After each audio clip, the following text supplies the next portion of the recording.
చాలామందికి ఒక question mark, bro నేను ఎక్కువ కాస్ట్ పెట్టి బట్టలు కొంటున్నాను, బట్ కాకపోతే ఈ కలర్ షేడ్ అవుతున్నాయి ఎందుకు?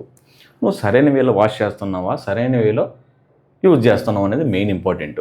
బేసిక్గా ఎర్లీ మార్నింగ్ 9 గంటల లోపు నువ్వు నీట్గా బట్టలు ఉతికేసుకొని నీట్గా ఎండ తగలకుండా ఆరేసుకుంటే, రెండోది ఈవినింగ్ పూట 4:30 తర్వాత ఏ బ్రాండెడ్ షర్ట్ అయినా 4:30 తర్వాత నీట్గా వాష్ చేసుకొని లోపలిది బయటికి రావాలి, బయటికి లోపలికి వెళ్ళేటట్టు ఆరేస్తే ఏ ప్రాబ్లం ఉండదు. అలాగా లేదు, నేను ఏ షర్ట్ అయినా నేను ఎండలో ఆరేస్తాను, నేను మధ్యాహ్నం ఉతుకుతాను, ఎట్ట పడితే అట్ట ఉతుకుతాను, ఏ పౌడర్ అంటే ఆ పౌడర్ వేసి వాష్ చేస్తానంటే, నువ్వు 50,000 రూపాయలు పెట్టి షర్టు కొన్నా అది నా మహా అయితే 4-5 నెలలు వచ్చింది తప్ప లాంగ్ అయితే రాదు.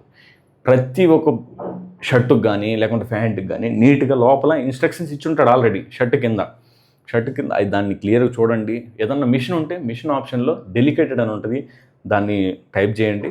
అది నీట్గా వాష్, ఇది రఫ్ అండ్ టఫ్ కాకుండా నీట్గా క్లాస్గా చేసేసింది.